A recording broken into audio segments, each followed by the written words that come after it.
Assalamualaikum warahmatullahi wabarakatuh.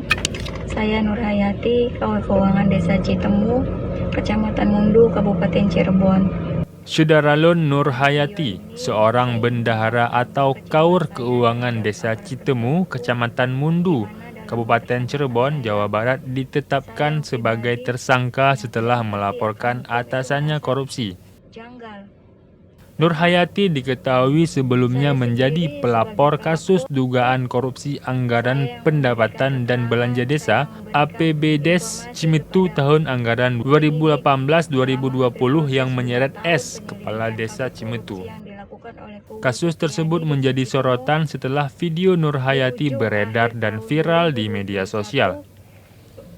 Dalam video berdurasi 2 menit 51 detik itu, Nur Hayati mengungkapkan kekecewaannya terhadap aparat penegak hukum yang telah menetapkannya sebagai tersangka.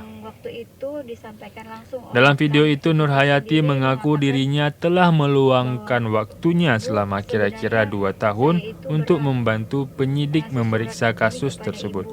Terpisah, Kapolres Cirebon Kota AKBP M. Fahri Siregar memastikan penetapan Nur Hayati sebagai tersangka sudah sesuai prosedur dan kaidah hukum. Nur Hayati ditetapkan menjadi tersangka bersama KUU atau Desa Cimetu berinisial S. Menurutnya, penetapan tersangka itu berdasarkan petunjuk dari Jaksa Penuntut Umum yang dituangkan dalam berita acara koordinasi dan konsultasi sehingga ditindaklanjuti penyidik. Nur Hayati diduga turut serta membantu praktik korupsi S dengan cara memberikan uang langsung ke S selaku kepala desa. Padahal, uang tersebut harusnya diberikan ke kaur atau kasih pelaksanaan kegiatan. Nur Hayati diketahui telah 16 kali menyerahkan anggaran tersebut, sehingga mengakibatkan kerugian negara 818 juta rupiah. Penyelidikan yang hampir memakan waktu 2 tahun.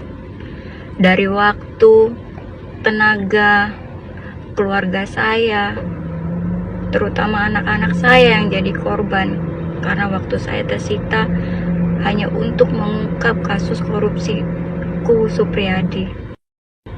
Jujur, anak-anak saya di rumah gak ada yang ngurus karena suami saya bertugas